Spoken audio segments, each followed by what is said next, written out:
my mom was a teacher as well, and she didn't teach English or reading or writing. She was a biology teacher, interestingly. And I remember visiting her classroom on a weekend. She was a public school teacher, so she wasn't required to be there on the weekends. So it was a different environment than boarding school.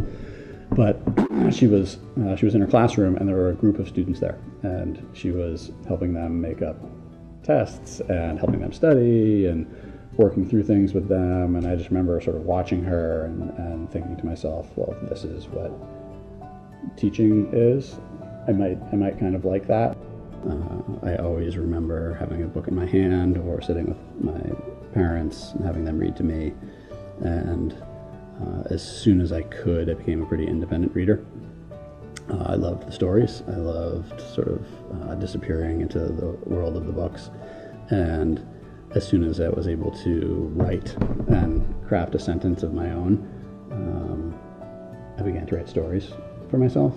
I saw this opportunity to do for a living what I loved to do personally.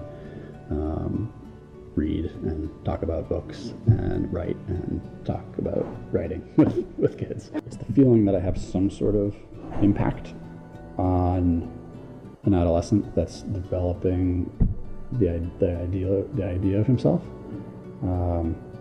getting to know himself, figuring out who he is, and the fact that I might be able to have some sort of positive influence on that is probably the biggest appeal. I love reading, I love writing, and I have a passion for it. I don't expect all of the students to finish my class with a passion for it, but as long as they can get to the end and have a respect for it, and respect for my passion, and maybe some of their classmates' passion, that's great. One thing that drives me is that just about every year, maybe not quite every year, but there's always a student who comes into class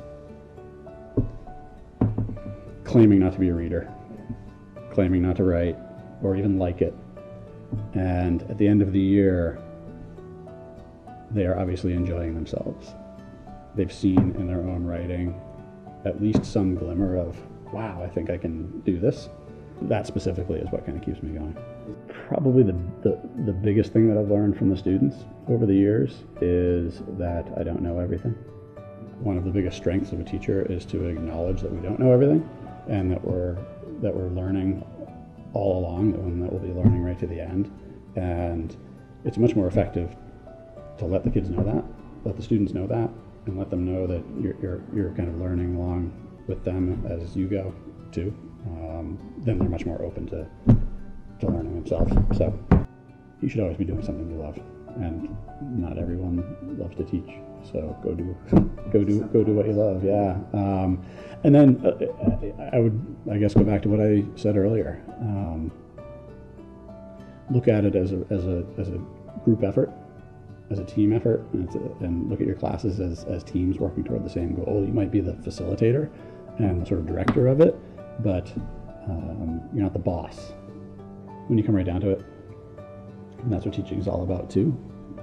It's about the relationships you build with students. If you don't have their confidence and you don't have sort of a mutual respect,